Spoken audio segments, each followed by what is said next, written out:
मनीष दुईटी जिनिस केबे भी भूलेनी, बाहर लोकों ठारू मिलिथिबा सम्मान और निज लोकों ठारू मिलिथिबा अपमान।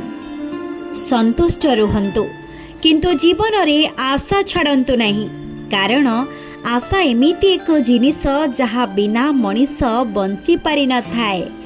आपणकर उत्तम कर्मगुड़िक सर्वसाधारण रे दृश्यमान न होई पारे, किंतु ताहा अन्यर हृदय मध्यरे अंकित होई रहिबा सुनिश्चित।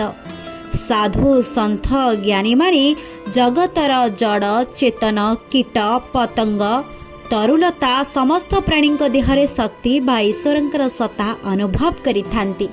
जदि मो कथाटी आपनकु भल लागिछि तेबे आम चैनल को लाइक शेयर सब्सक्राइब निश्चय करिवे।